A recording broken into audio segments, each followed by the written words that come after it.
Let's go. Turn it up. Welcome to If I Were You, a show designed to help you simplify personal and business goals. James Cardenas, Eric Roberts, and John Hanson are three guys who share a common goal.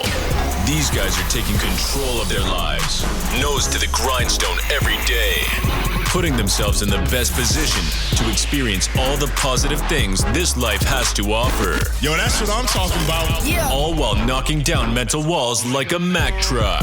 So if I were you, what would you say?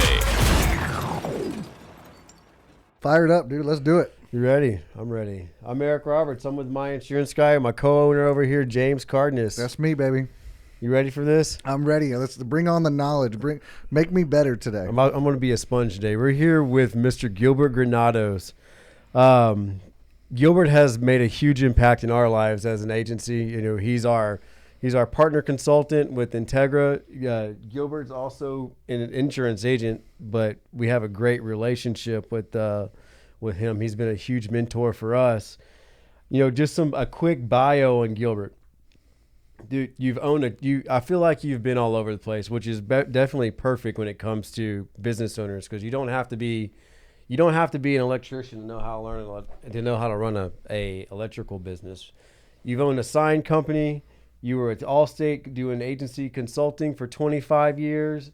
You're a insurance agency owner now for the last 3 or 4 years. Again, your wife's an Allstate agent now.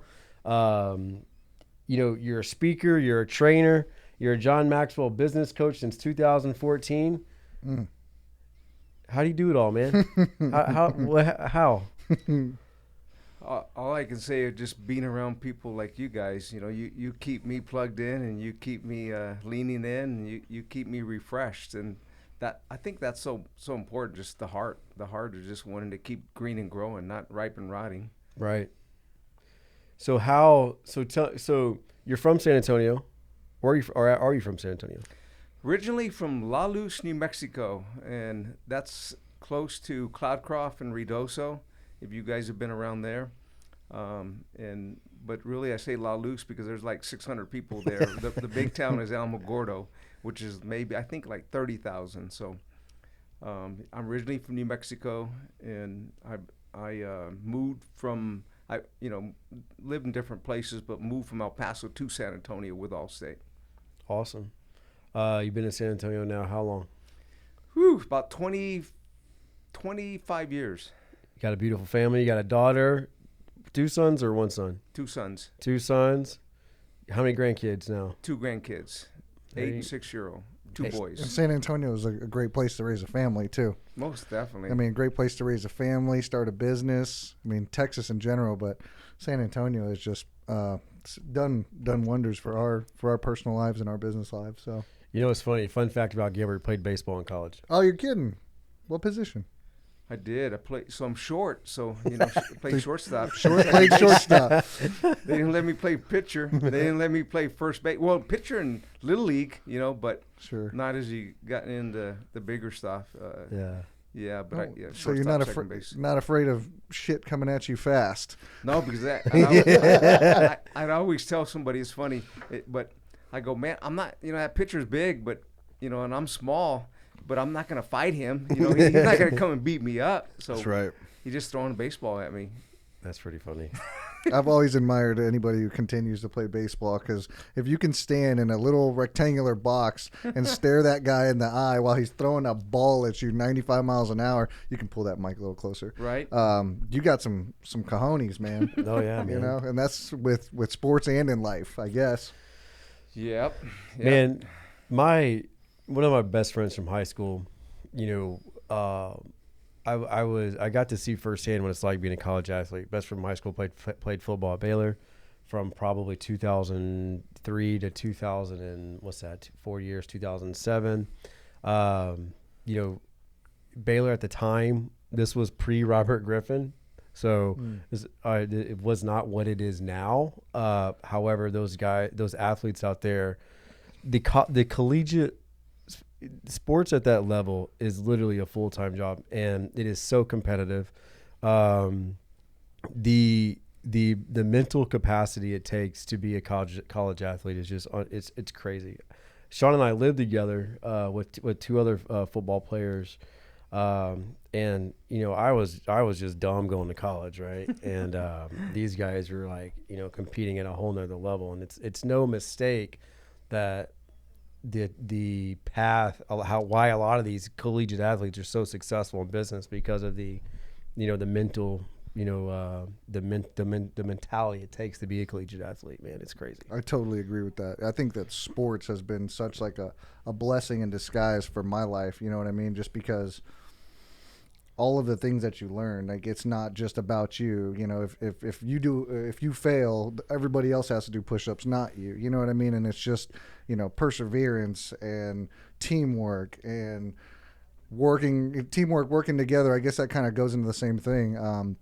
Being willing to learn as being a full-time student all the time, because there's always a coach out there who can teach you something. Exactly. And you remember when you were a kid, you had your parents, probably encouraging you, driving you, that's just that journey.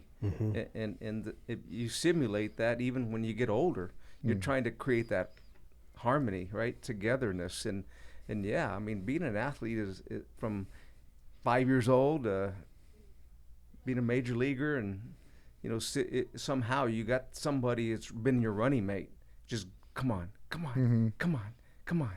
and so powerful right there. Yeah, Division I athletics at the Big 12 level, or just those Power 5, or really just Division I period, even Division II. I mean, they still gotta earn their scholarship every year because it's annual renewable. When you're in a non-rev sport like baseball, or I know me, I had to earn it. And they weren't going to give it to me because I'm short and skinny.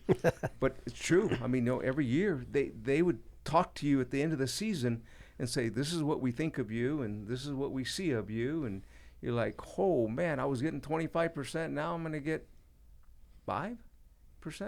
Because baseball, they don't give, very rarely do they give full scholarships. And you didn't hit enough bombs. Yeah. Not. I don't even think I did any. Yeah, man. But it compares to life. It's like. Well, it kind of leads to where where this whole segment's going to go, man. Leadership. We a lot of us have experienced leadership through activities, football, baseball, sports. Leadership through your family, your culture, your surrounding. Gilbert, talk to me about you've gone through extensive training over the years. Talk to me about leadership. Talk to me, what does it look like now to what it looked like from 25 years ago at Allstate? Tell me about this. So, I mean, obviously times have changed. Right, from 25 years to now, times have changed, but the core is still trying to be sustainable, trying to keep going. And a lot of what we just talked about is just the discipline. So everything rises and falls on leadership, nothing more, nothing less. And leadership is a daily habit, is what we do, and that daily habit is trying to be sustainable for the long term. Because we can be successful for a short period of time, and then all of a sudden, as our bad habits start to deteriorate, and then look what happens is we're not sustainable anymore, and now we have some problems going on, and it's usually is what we put in our mind and what we put in our body, and it's so powerful, and yeah, leadership. Oh my! So think about it. 25 years ago, say insurance industry is still selling the same product, but people have different thoughts, and so you have to connect to them. You can't just talk in the way of the past, because it's connecting and being able to speak into their goals, wishes, and desires, help protect them. And so different thoughts. It's same product, but different thoughts, different bells and whistles, but still it's connecting with people. And so and that's just not with your customers, it's with your people, right? Your employees. It becomes that. And those skill sets that we get is our interchangeable at home and with our friends and partnerships, and all of that becomes more of just, are we connecting or we're just talking, right? And the connecting part is more of the awareness of the leadership part, or just understanding is, am I being effective? Because leadership is influence. Right. Nothing more, nothing less. And we can have the title, but if nobody's following you, you're not a leader. Yeah, you're right. I think one of the biggest things I've learned this past year or two is the fact that people have to. Being a leader is just about is about people buying into the vision, and being able to follow somebody who's walking the walk, talking the talk. Only then is somebody going to buy in fully.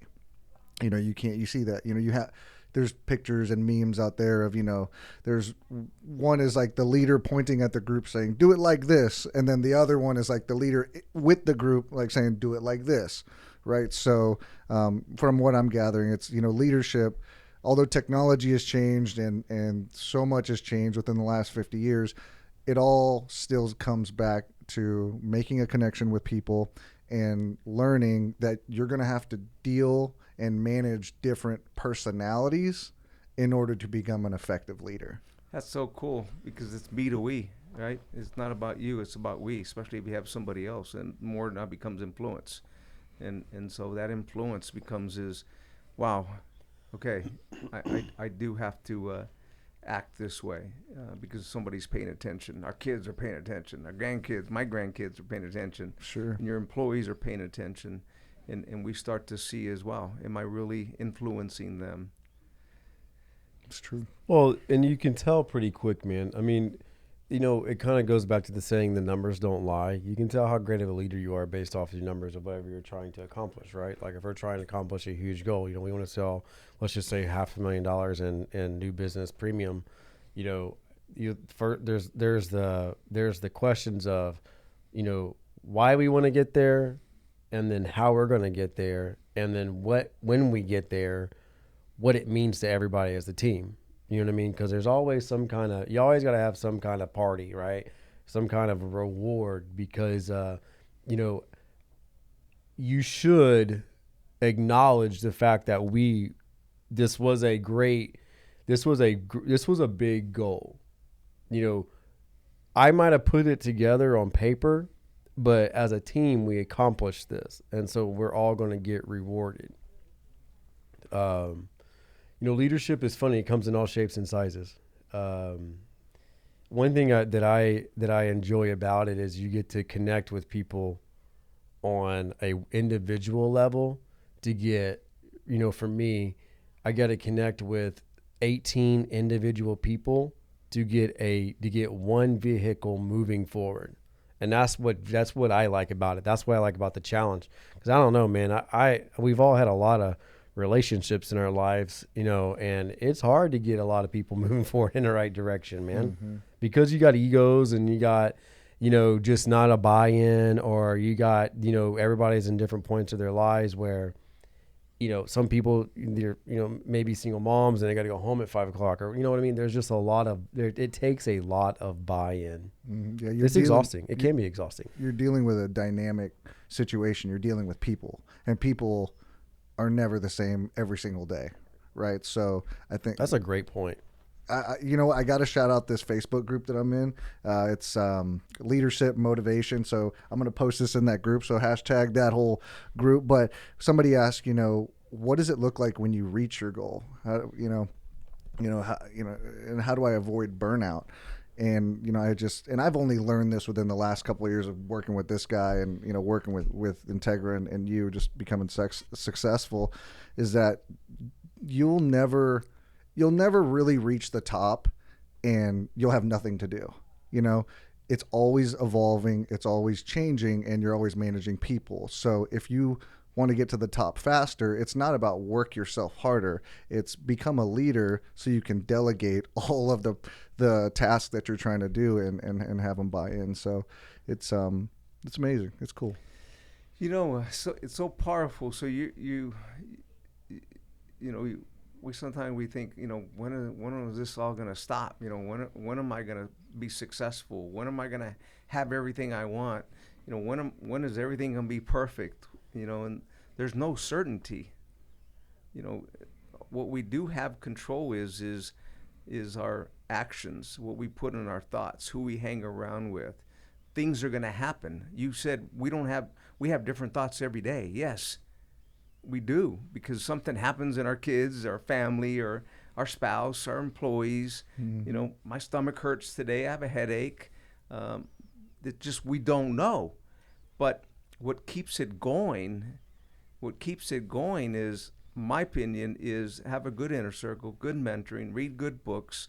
You know, is creating a culture of people just are wanting to grow, wanting to be green and growing. It happens intentionally. It doesn't happen by accident, and we don't stay positive or in the right mindset by accident. It doesn't just happen. We have to position ourselves some way, somehow, to get ourselves back on track, and it requires a running mate. You know, a running mate is just somebody to go with you. You know, and so we all have different running mates. We listen to something different. We read something different, but I bet you it may be different, but it has the same heart. It's just helping, serving, adding value. You know, it's still the same DNA, the same heart, and that's helps you to understand it. Just everything worthwhile is uphill. Yeah. It's you start sliding. What happens when we start sliding in our habits? You go back to old habits. Bad habits, right? You know, we're maybe that voice in our ear becomes negative. We're listening to bad stuff.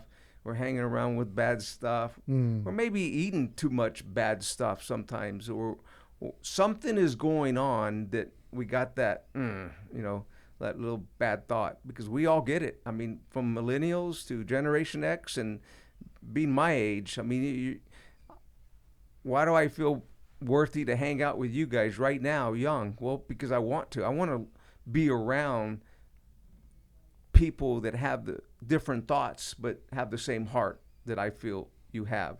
And that's powerful, because that's how I get to stay learning, to stay leaning in on purpose. And so, yeah, it's a grind. Yeah, it's a marathon. It never stops. It keeps going. But that's beautiful. Why we don't want it to really stop? I mean, how? I mean, 62 years old. I've told Eric, I go, I mean, can't stop. I mean, until God says, dude, you know, no mas for you anymore. I just want to just keep on.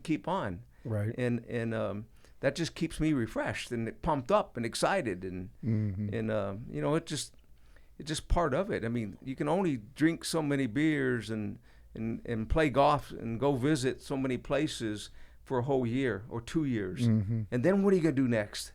Right. And well, yeah, go ahead. No, so just back to the accountability partner. You've seen this in my business for the past 10 years. You know, finding one person in life who seems to be on the same path as you is powerful. You know, it's so powerful. And you know, from Alan to Eric to John, you know, I've been blessed enough to find 3 other people who are driving towards the same goal as me. And if you're able to channel that correctly, you multiply. You don't die, you multiply. You know what I mean? And it's been cool. That's little awesome. Bay-based kids. That's what? Little Bay-based kids. We don't die, baby. We multiply. We don't die, we multiply. That's Dude, that's good. funny. Dude, so you brought up delegating. You know, you brought up leadership and culture. That was one of the things I wanted to talk about today was, you know, culture. The importance of creating a culture, and for us as business owners, creating a culture through successful hiring, man. You know, whenever you're hiring people or whatever, you know, or whenever you're coaching people on how to hire people, you know, what is this conversation like with you, you know, from a business owner to a business owner? How are we overcoming what hurdles are out there? What do we need to look out for? You know, how does this go? So, yeah, I've gone through this so many times with my mindset of just I want to hire the best person out there, and no, I just want somebody who has a right mindset that's coachable, No, I just want somebody who just wants to make a lot of money, Right. and they're going to make a lot of money here. I need to fill a job right now. Just give me the first pulse that walks through the door. Right. And then I've had that before too, and we'll throw it on the wall and see if it sticks. Sure. So all that goes on, right? We've all done it. Mm-hmm. Every one of us has done it.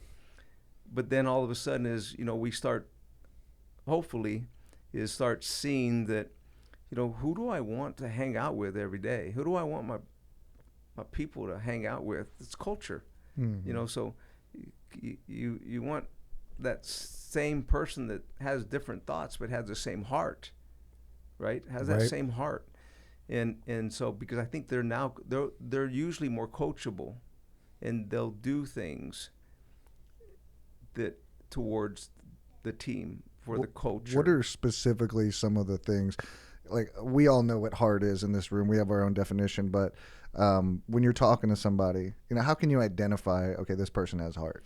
So I would go through so when you got a resume and you know their background, be prepared, understand their resume, and just ask them questions about how was it working at this place, at XYZ company. Tell me about your supervisor. Tell me about the employees that you work with. Just listen to what they say. Mm-hmm. And that'll give you more of a heart of who they are. How they say it, right? Yeah, man. People, it's kind of funny. People these days are professional interviewers, right? Yeah. Dude, I don't know very many.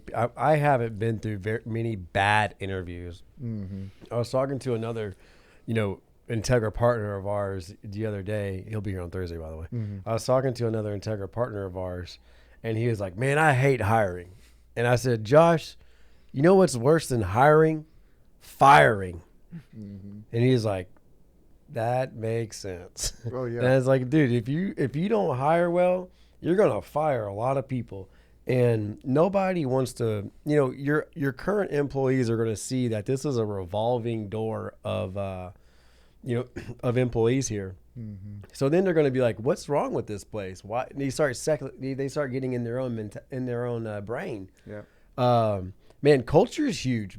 We've been blessed to have enough, to start the culture off on the right foot, and then. Then we had people just saying, "Hey, are y'all hiring? Are y'all hiring?" So we've been blessed to have people just come out here and want to come work here, even though we weren't hiring, which kind of gives you the pick of the litter, right? The great thing about it is, though, we were like, well, we're not really hiring, but I mean, we got some things we got some loose ends we want to tie up, and let's just kind of see where it goes from here, man. And you kind of hit on this earlier, man. None of this happened by accident. We didn't wake up on a Tuesday morning and show up and we had 16 other employees in the office. This was a strategic plan to say, this is our vision. We're going to intentionally disrupt the insurance industry in our area. That's what we're going to do. And then how are we going to do that? We're going to get people engaged, educated, and inspired. It may not always be about insurance. Yeah. I told some other lady that the other day. She was like, "Dude, y'all hiring?" Yeah. So, but at the end of the day, this is what we're going to do. We're going to intentionally disrupt the insurance industry. How are we going to do it? We're going to get people engaged, educated, and inspired. Okay, well, how are you going to do that? We're going to invest in technology. We're going to be innovative. We're not going to be the old, insurance agency come on in our office. Let's shake hands. Would you like a scotch? That's not us, man. You know what I mean? Like, we value our time. We don't mind. I don't care if people come in here. You're like, more than welcome. Okay, the door's open, always open. But, we're going to be, I don't care that, so-and-so's rates increased. Our goal is to take care of them. We have all these other carriers. Let's help them.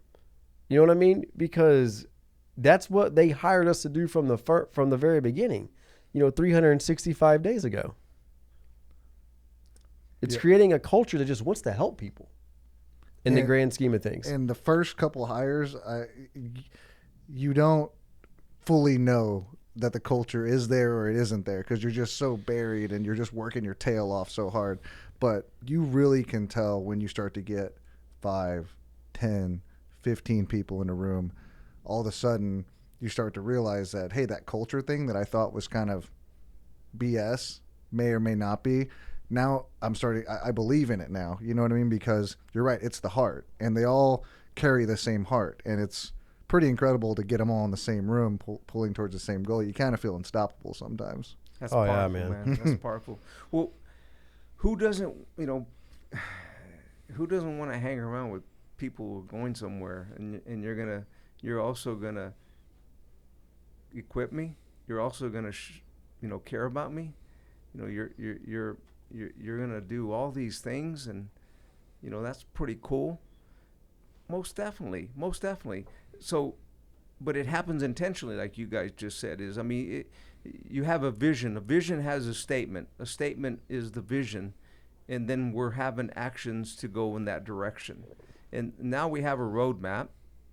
Now we're playing with a plan, right? Mm-hmm. Our actions, and we know where we're going. It's just part of that. And if you can apply just what you just said there, and I say that because marriage, being married 36 years, be married 50 years. Somebody could say you know what? I don't want to be married that long. Or maybe they do. I don't know.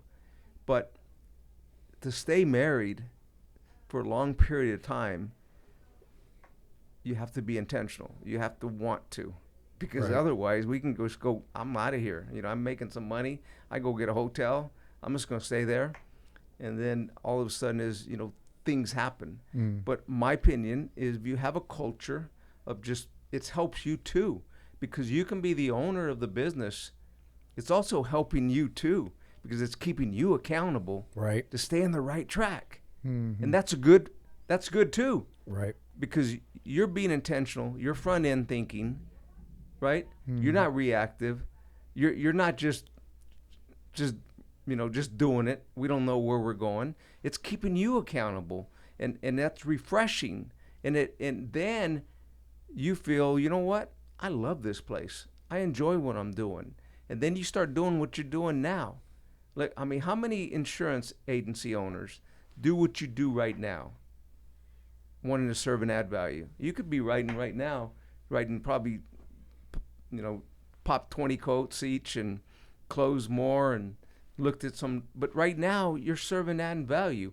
You have amazing platform because of your heart. And who wouldn't out there want to be part of your team, because of who you guys are? It's just powerful. Yeah. It is. The culture, figuring out the culture is a huge thing. You definitely don't want to hire and fire.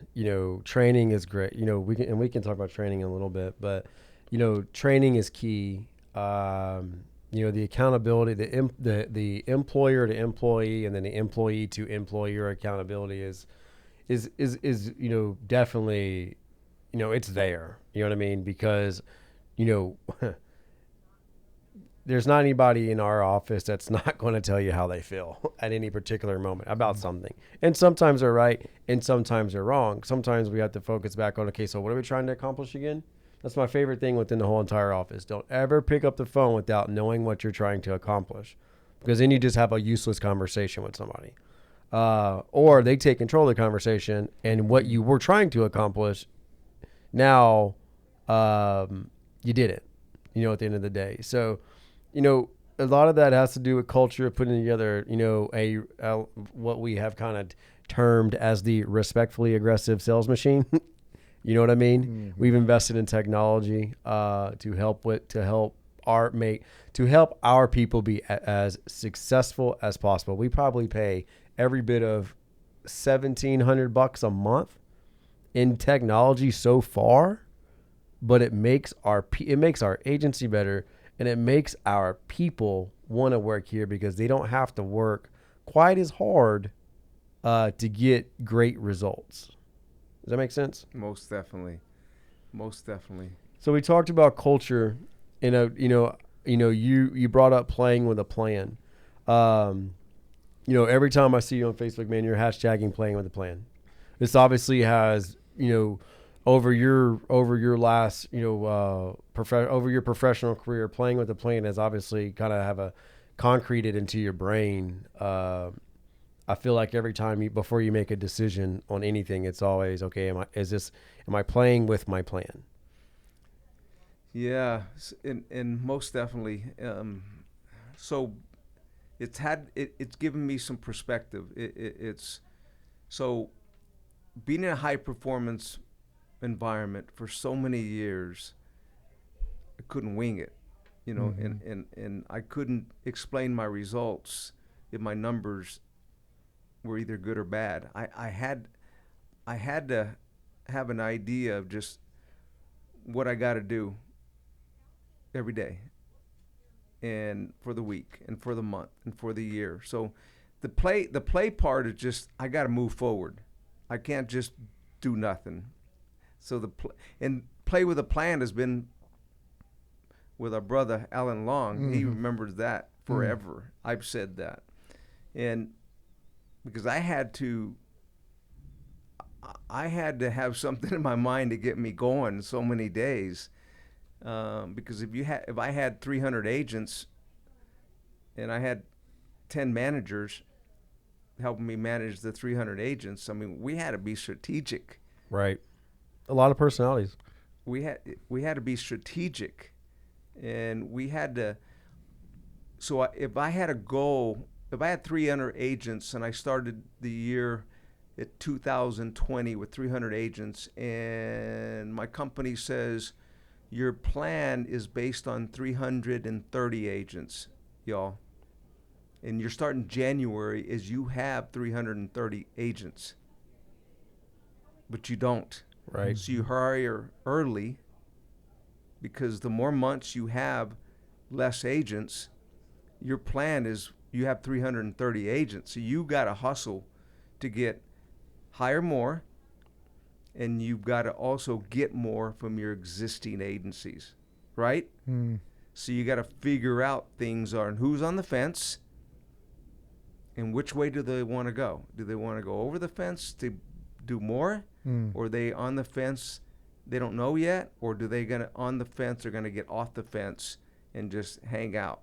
So we want to know that's who's going to do what for 2021. And then based on that, I mean, you got to be really strategic if you're trying to go somewhere. So as being an entrepreneur, many times we just wing it. Yeah, that's what I was going to kind of get into is it's probably been so long since you've played without a plan. You probably don't even know what it looks like to wing it. But what does it look like when, playing with a plan versus not playing with a plan? And I guess, waking up, doing the first thing that's on your mind, doing the first 10 things, and just completely wasting your energy on things that may not be the most effective. So your all thing is simplify your life, right? Right. So simplify your life is exactly that. Play with a plan. You wake up on purpose. So I always say is, my goals are here, and my calendar and actions are here, right? You're not going to hit your numbers. But if my goals here, my calendar and actions are in alignment, things are going to happen. And we're playing with a plan. It's intentional, on purpose. And so where I'm trying to get at is just more understanding, okay, do I have a calendar? And what does my calendar say? Is it blank? Most people have a blank calendar, and their day is run based on just what happens. So how are you going to simplify your life if we don't have priorities? Sounds exhausting to me. Yeah. Sounds like there's an 18-wheeler on the roof. Let me fix Gilbert's mic. I don't know when that 18-wheeler got here. All right, good. So it can be exhausting. Exactly. That's thunder. Is that what that is? That was thunder. Okay. So That's the very exhausting part is what happens if you get tired, burn out, or sick? You got a team of people at the office that don't know what the hell to do. I mean, in the grand scheme of things. Yeah. To me, lack of planning, man, I tell you what. I haven't always been like this. I've always just been the one that's like, I would throw money at it, it'll go away. And, that maybe because I had the money to do it, or maybe, I don't know why. Or maybe it was more than likely because I was dumb. But at the end of the day, lack of planning and lack of organization or a vision is very expensive. And it will kill a dream. It will definitely it'll kill a culture. Mm-hmm. I always kind of talk about, we don't be the business owner that wakes up every morning, grabs a handful of darts and throws the darts at a wall full of balloons. And whenever balloons pop, you're going to pick it up and be like, oh, today we're going to call renewals. Okay. So everybody call renewals. Like, don't be that, because it is awfully expensive. And it never, in my opinion, statistically speaking, like, never comes out a win. And what is the percentage of businesses that fail in the first 1 or 2 years? It's like 70, 80, 90. I think it's what 80% fell in the first year.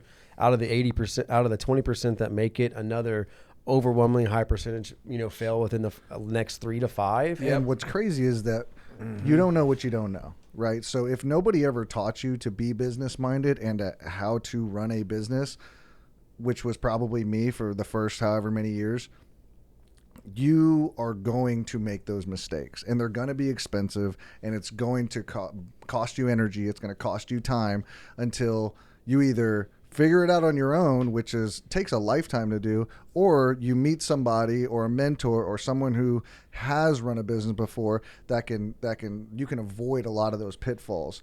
And it's the real deal, man. It's not a joke about, running numbers at the end of the month to see what you're doing in your business, to have a focused goal.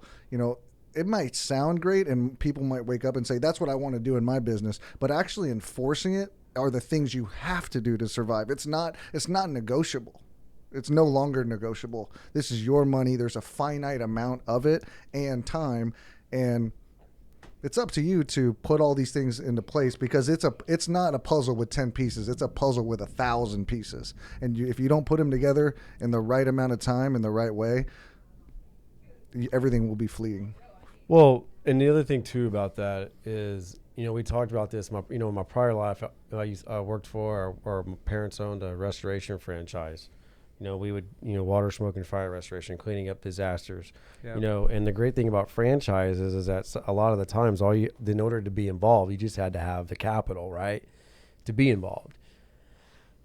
I think a lot of that's changed over time because of just the way that, how aggressive businesses and that particular industry, has just, grown so much over the last few years. But, you had these people buying franchises like, oh, this is the franchise owner. But at the end of the day, were they buying a business or were they buying a job? You know what I mean?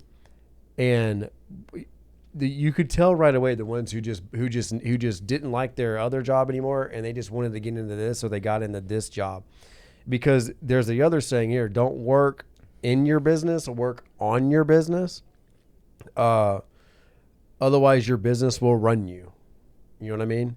Nobody wants to be ran by anything, much less their own business that provides that pays the bills and puts the food on the table. Yeah, this was meant to be a way out, not a way exactly. Under. Yeah, people open up their own businesses to enjoy the American dream. You'll find out real quick, man, that it's not all what it's made out to be. Mm-hmm. You're powerful, so be on your business, not in your business. That's something that we got trained real well with Allstate, the EMyth by Michael Gerber, and so when most business owners, I don't know what the percentage is, but will never be able to sell their business because it's not scalable. And if they sell it, it'd have to be to an uneducated buyer that wants you to finance it. That's scary. And the reason being is because they don't have it set up because they're the best at doing it all. Right. So it's not worth anything. Yeah, you're not selling a system. They're the best at doing it all. Right. And I'm saying this because when I had my sign company guys, initially I went through a lot of learning, but I didn't know how to make signs. I didn't know how to design. I didn't really had I didn't even know how to spell signs really initially until I figured it out. But I had 5 employees. I had 3 designers. I had 2 installers, and we did everything. I mean, we did logo design, we did vehicle wraps, we did billboards. I mean, we did painted we did the walls like what you got there, except we would make it yours, with your logo, et cetera, et cetera. I guess my point is, my weakness was their strengths. And so when they bought the business, they didn't buy me. They bought my people, processes, and product, my books, my bank statements, my P&L statements, my taxes. They all showed what I wanted to sell it for. And so I can get the multiplier I wanted. So I didn't have it pretty enough initially, but I had to, because I wanted to have it set up where somebody like a Fast Signs or an Alpha Graphics would buy me out. So they taught me that, you got to have these things before we're going to buy you out. And so I was prepared by then, and that's who I sold it to. But it's just more just understanding. It's just, you've got to be on your business than in your business if you want to sell it. Otherwise, you're in your business, you're doing it. You get tired, burnt out, or sick, your business is going to go down, and you try to sell it. Heaven forbid, if you get sick and you got to sell it to somebody, you're going to have to sell it to somebody as a fire sale, and all of a sudden you're having to finance it all, or if you pass away, somebody's going to have to do the negotiations, or maybe just sell just the equipment that you got. Right. So golly, all these years that you did to build the business, and all of a sudden I can't sell it because I did everything under the table. I didn't have it on my books. I didn't have it on a CRM. I didn't have it on my P&L statements, all those. And that's being an entrepreneur. Right. It's being a business owner, because we all hopefully are entrepreneurs to be able to have it, to sell it someday. You want to get that multiplier that you want to sell it for that amount, because this is how pretty it is. Right. And it happens on purpose because of my people, my processes, my product. And that's hard work. Yeah, absolutely. And I think that somebody watching may not understand the multiplier, but the goal at the end of the game is to build a business where, you've got all your financials correct, you've got, your systems correct, to where when you do sell, you're not just selling for face value of the business. You're selling for multipliers, or whatever the word, multiplications of how much income is going to come into this business for the next 5 or 10 years. That's what they're buying. And so that's when you get to kind of cash out, which is nice. Oh yeah, man. You're talking, if you're talking like a 3 times multiplier of your revenue, that's a lot of money. If you're doing $1 million in revenue, so you're getting an extra, if you have a organized, clean book of business, you're talking an extra $2 million because of the 3 times multiplier. Does that make sense? Absolutely. So instead of selling it for $1 million, you're now selling it for $3 million. And all it took was doing the things that you should have been doing anyway as a business owner, like taking care of your books, taking care of your people, taking care of your customers. Okay, I'll take care of them. Right. You know what I mean? Yeah, that makes hindsight's 2020. Yeah. That makes perfect sense when you're about to sell. Yeah. So, because that's the worst time to figure out that you really don't have anything to sell, is whenever you have to sell. Kind of like you're talking about the fire sale.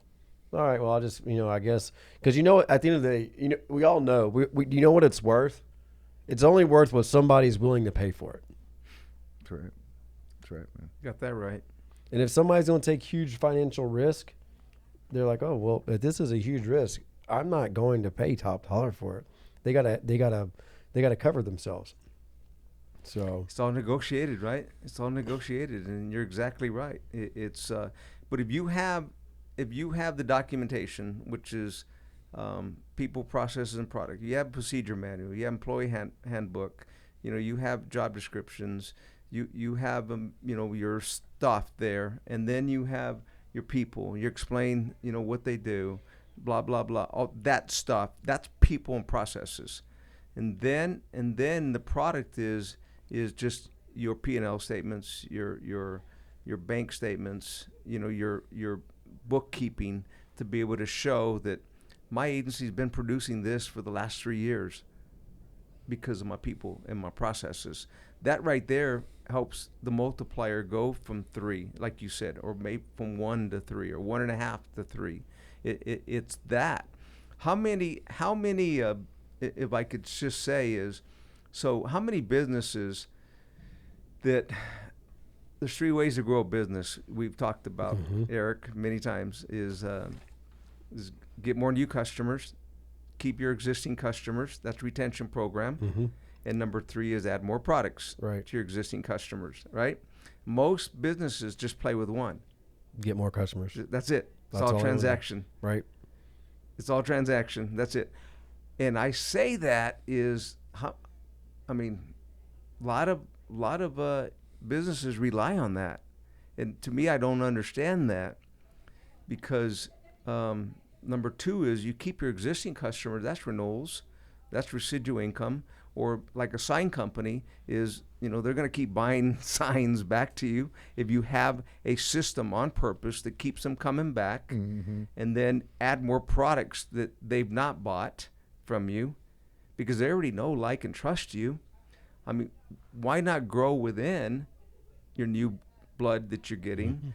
And that's just basic stuff for running a business, of just how am I going to grow my business, and not really understanding that, okay? Don't have a CRM. You guys use technology. Right. You use so many things on purpose to grow those 3 things. What's funny to me is, this doesn't pertain to just the insurance industry. What's funny to me is, I'll talk to, I'll be out and about rubbing elbows and whatnot. And, you hear people, in like the lending or real estate industry that are, it could be even be the service industry. And they're like, oh yeah, man, insurance is great. They're like, yeah, man, like I enjoy it. Like I grew up in it. They're like, man, you guys get renewals.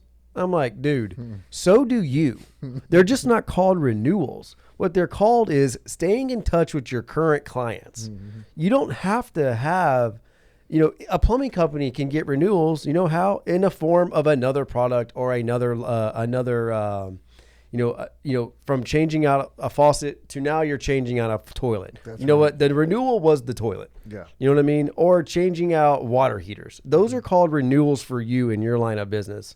In the grand scheme of things, it's funny because people are like, man, never seen an old poor insurance agent. I'm like, dude, you realize we get paid practically 10% of the premium. So we got to service a policy for 365 days to get paid again. So if you got a $1,200 insurance policy, I get paid $120 to service it for 365 days. We kind of make a joke, we're millionaires $100 at a time.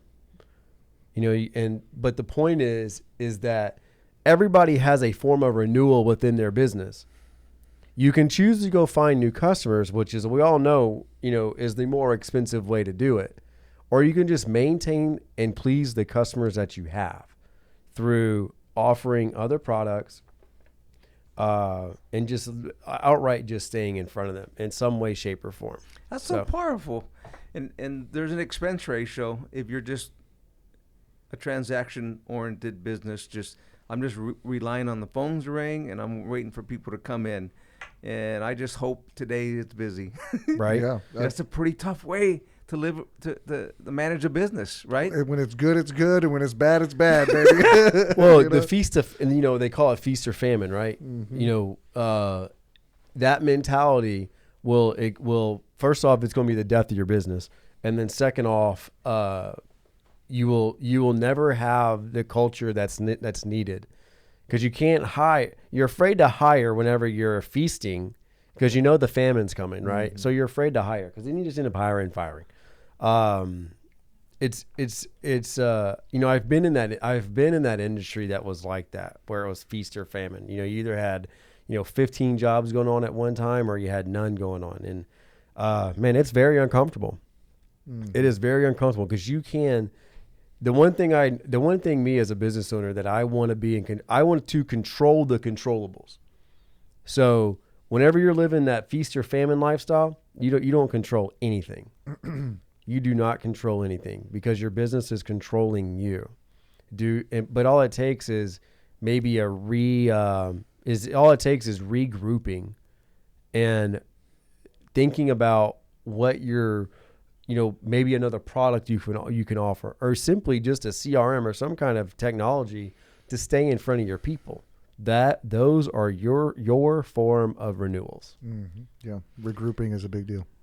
Man, the technology part is you've invested in it, in technology. But for those that have not invested in technology, there's tools out there that you could look at to say, how many customers have I sold? I've been in business. There's a lot of business owners been in business, say 10 years, right?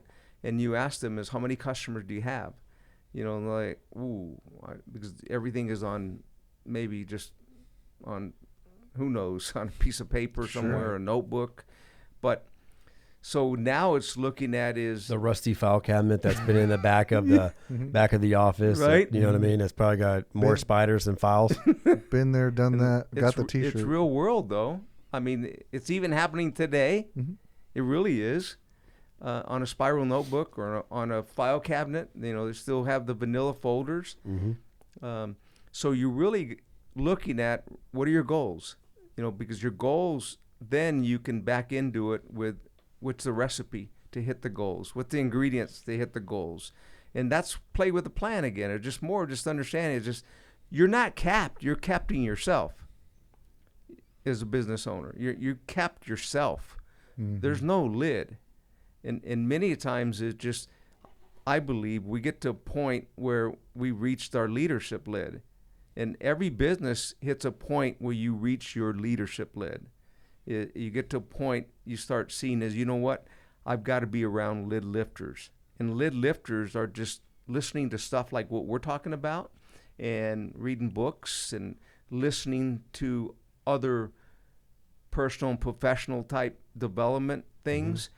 You got to be around lid lifting. Otherwise, you remain the same as far as your mind, because the powerfulness is our mind. Everything's been invented already. We just got to just plug into it, is what we know we need to do. And many times is we know what to do, but we don't do. And you talk about fear and procrastination. That happens a lot. It just, we look at ourselves as we get in that rut. I mean, mm-hmm. We're human beings. Emotionally, we get like, no, I'm not doing it. Right. No.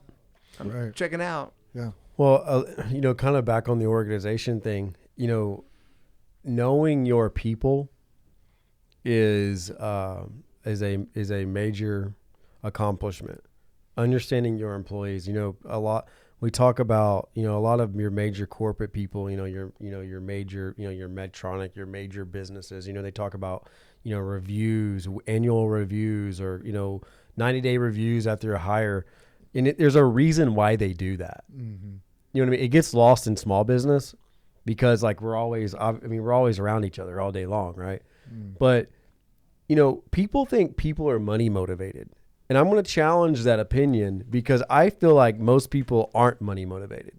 Mm. I feel like an overwhelmingly majority of people aren't money motivated, especially this era.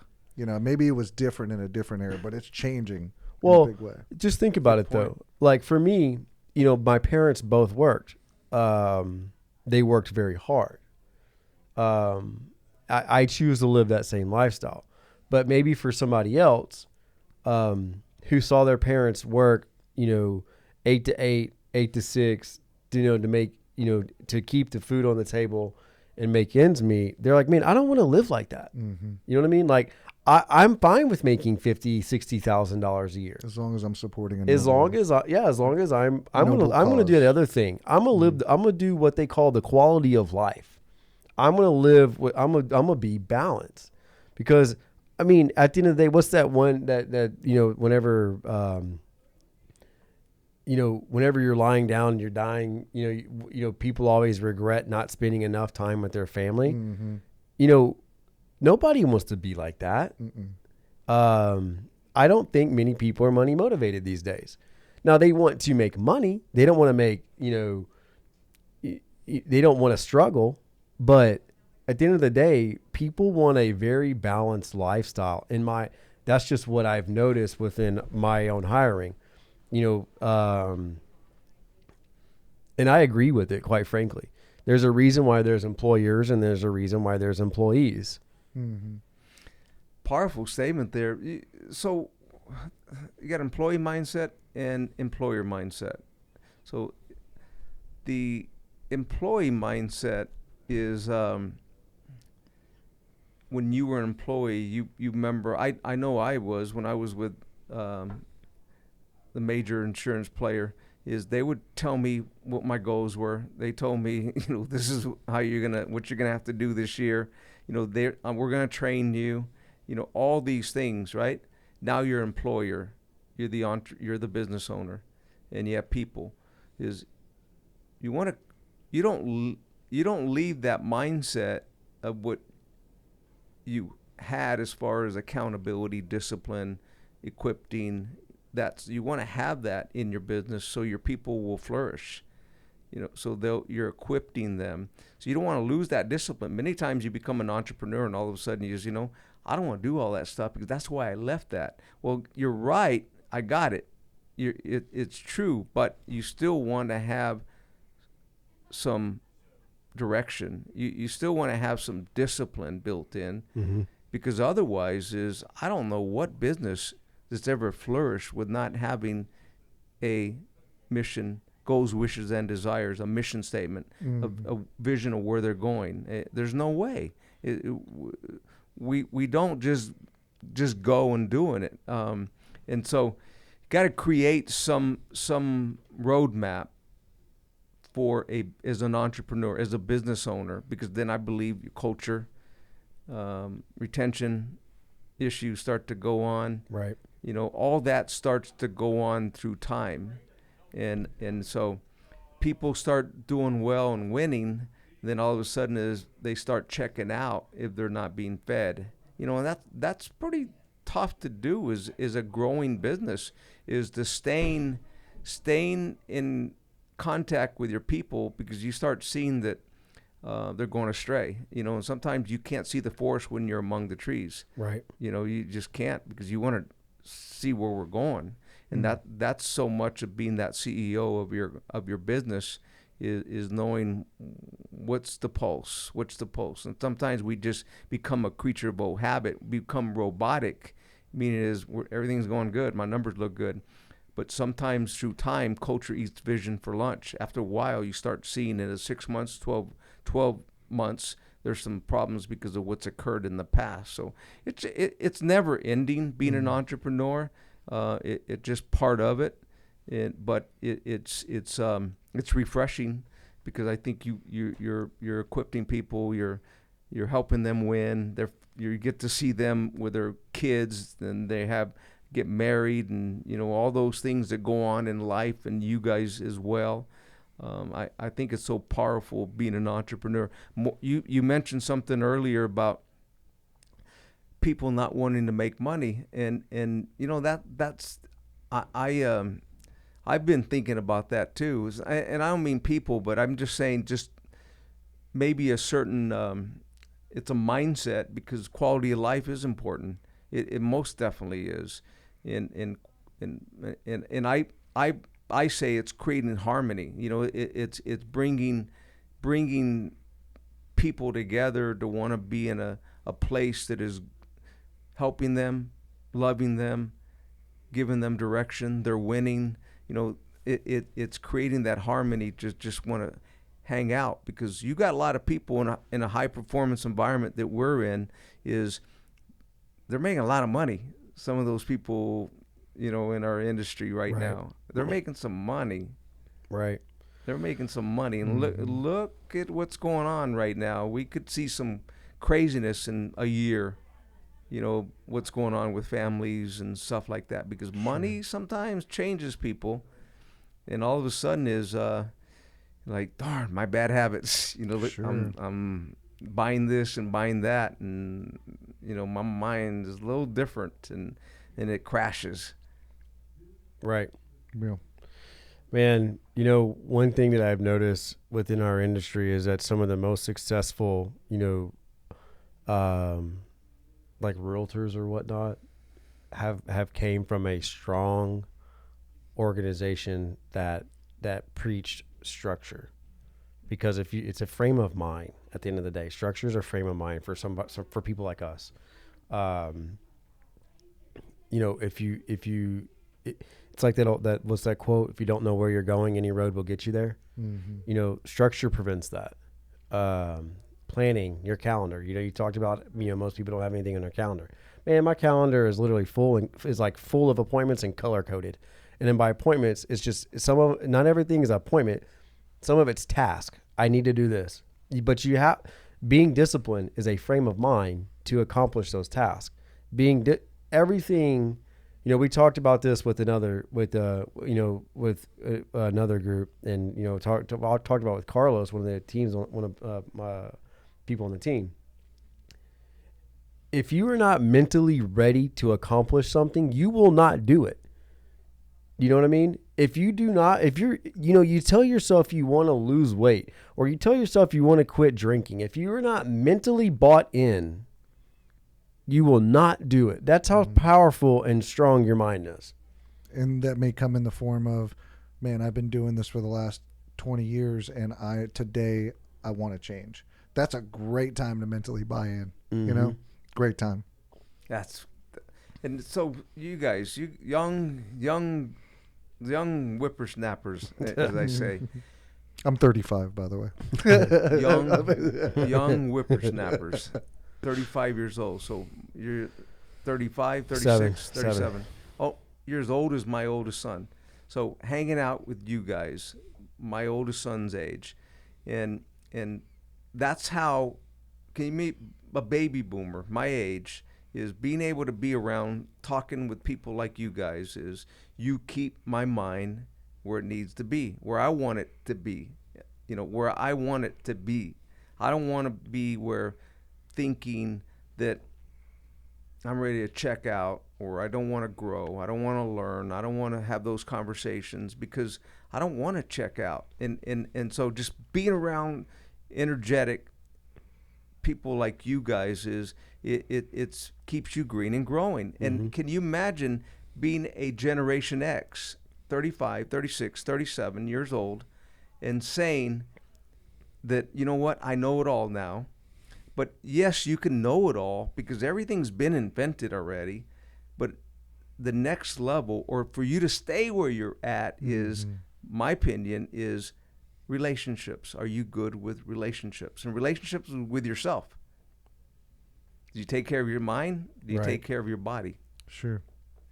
That's so important, because you can be smart, but if every smart person is successful, then the people that are dumb like me will never be successful. And that's not true. Right. And it's we've got to feed our mind, we got to feed our body in the right way. Yeah. Because otherwise it'll come back and say, no bueno. Burnout's a real thing, whether that's mental burnout or physical burnout from, smoking 25 cigarettes before lunch. You know what I mean? It may not be catching up to you now, but it may catch up to you. You know what I mean? Man, I was telling James the other day, we were talking about, your man, mid-30 hit me like a brick, like a ton of bricks, man. Like, I thought I could lose weight by just eating healthy and drinking water. I felt like I was getting dumber because I was getting less focused. And that's just life. So if I wanted to lose weight now, I gotta work out. You got a choice. Yeah, now I have to make the choice. Do I want to lose weight? Okay, you do. Okay, so how are you going to do it? Because eating a salad and drinking water is not going to help you lose weight. You may not gain any more weight, but it ain't going to help you lose weight. Sure. So then I had to start working out, and I hate working out, but it's a mentality. It's a choice I've made to lose weight and stay physically fit. I mean, I got a 4-year-old and a 2-year-old, both girls, man. I do a lot of chasing around the house.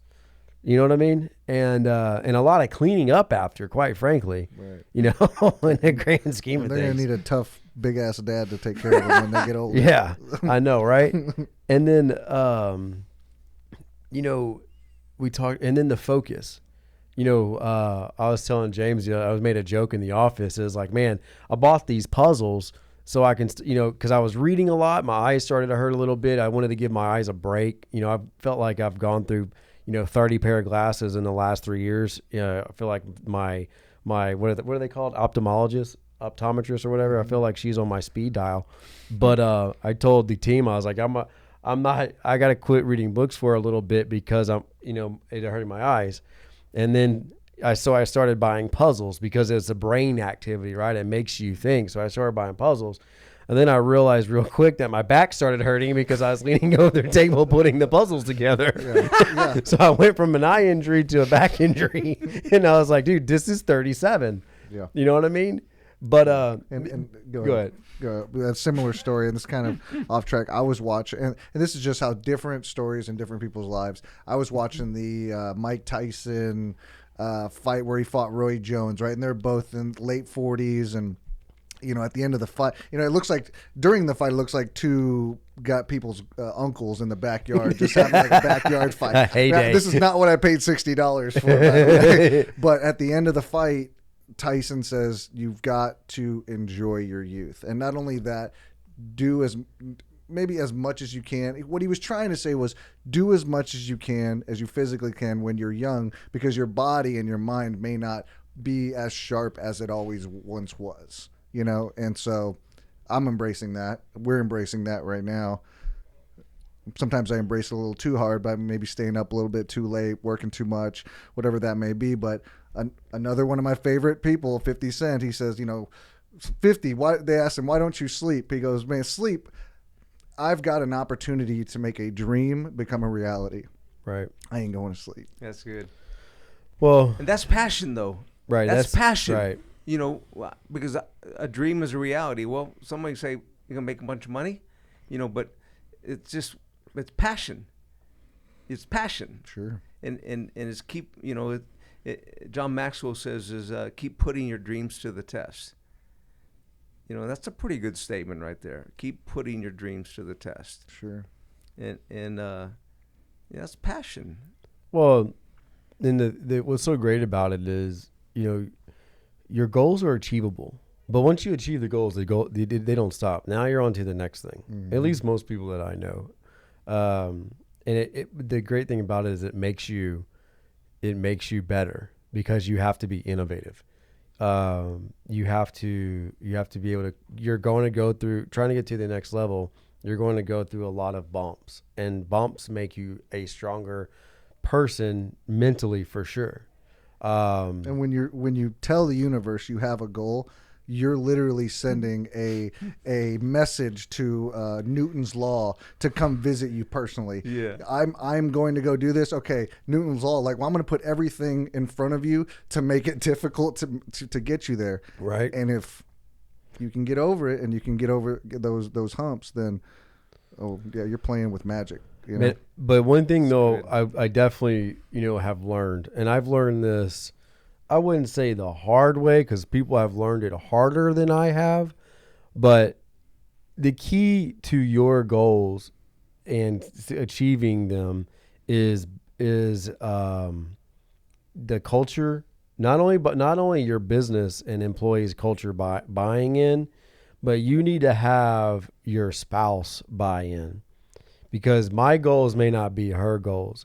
And we talked about this a little bit the other day.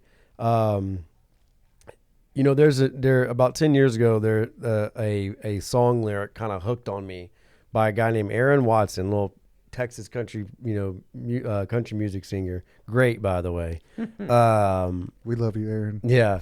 He sings a song called Shut Up and Dance. It's like a little waltz. My wife and I we'll dance around the kitchen occasionally. And there's a line in the song that says, "How poor is the rich man who lives all alone." And it stuck with me because, man, none of this happens without a buy-in and a commitment, not only from you, but from your employees and from your family. Mm-hmm. You know what I mean? Especially somebody like me with James, you got a younger family than I do, yeah. But and you got a bigger family than I do. But sure. It takes a buy-in from from all angles because it's a very unselfish unselfish thing whenever your employees and your family buys in. The evolution of life. I was going to share is, okay, I got 3 kids, right? I got 35-year-old, and then I got 30-year-old daughter, and then I have a 24-year-old son. I have 2 grandkids.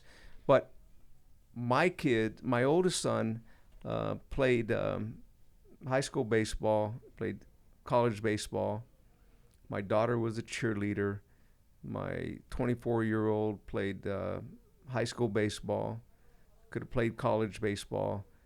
But to get to that level, they were once 5 years old. My daughter was cheerleader, like I said, she gymnastics, etc. But what I'm the evolution of just life, you're married, then you have kids, and then your kids have activities, and then they get busy, and then they start they have lessons, tumbling lessons, right. Then they start going to swimming lessons, and then they get real serious into sports and more specialized, and then they start eating right, and then all those stuff go on. I lived it. I loved it. But harmony, if your spouse is not buying in, there's going to create some what do you call some friction, static, maybe. And so that goes on, and so if everybody is together, that's a good. But then you got heartbreaks, is somebody maybe doesn't do well, or somebody's not doing as good as they want, or didn't make the team, and then that stuff goes on. And so I guess I'm just saying, I had Little League, and then you had middle school and playing sports, and I'm still high performance. I mean, I had a bunch of agents, a bunch of managers. I still traveling. My wife's taking them to practice. Got 3 kids going on. Right. How do you still have harmony to do it all? A lot of times, if you have no relationships, or relationships aren't strong, something gives. And then all of a sudden is maybe your job, or maybe somebody doesn't get to do this or that. But that's just part of goes on in life, right? Well, it could be as worse as like your spouse. Of course. I mean, my wife and I, we've been seeing, or we haven't seen her lately, but about 4 years ago, we started seeing like a family coach, a therapist. And it's a frowned upon thing, or at least it probably is now. It should not be. Sure. And I don't want just upcoming preview. She'll be here in about a week. She'll be sitting where Gilbert is. But at the end of the day, I made a joke the other day. Is like, well, a $20 copay might have saved me half my assets. Yeah, there's no doubt. And it's not it was based on, we got to get back on track, because we weren't off the track, but we were kind of not moving as fast as we wanted to. And then my wife took a high profile job within her organization, and it shook my life up too. Cause now it's like, I have to be at an operating room at 6 o'clock in the morning. Well, okay, I have a meeting of my team at 7:30. And then it boils down to, okay, well, why is your job more important than mine? Or is it more important than mine? Sure. You know what I mean? You kind of get that mentality, you basically, you created a vision in your brain. That's me. I apologize. Yeah. You created, I created a mental hurdle. It was something that I created. You know what I mean? Yeah. You just got to stay on track, and you got to have the buy-in from all relationships in your life. And I'm not a life coach, but more of just lived it. Lived it. Is so that's so powerful. What you gotta have a running mate with you.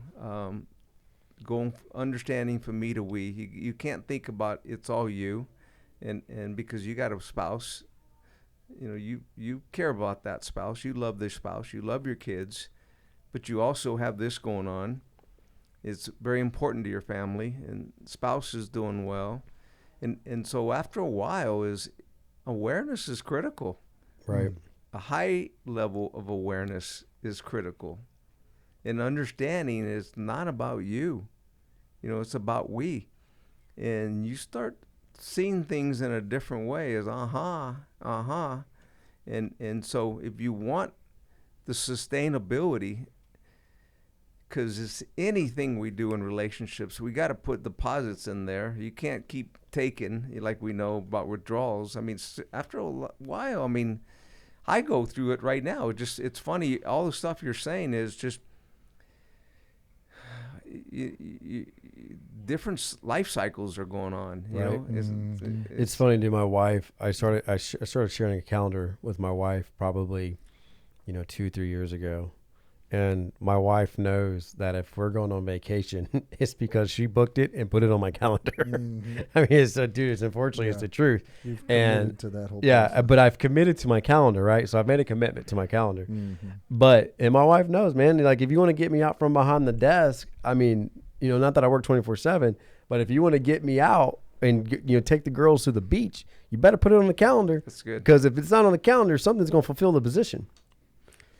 You're being strategic, though. You're being strategic. Using tools. You're being strategic, and I love that. I think you almost gotta plan some stuff out. Yeah. Well, it gives you the opportunity to. Let's go. Hey. Thanks for listening to If I Were You. Thanks for checking out the show, and be sure to subscribe and leave a review. If you have an idea or topic for the show, or maybe you want to be on the show and you're interested in working with the My Insurance Group, visit us at myinsurancegroup.com. See you next time on If I Were You.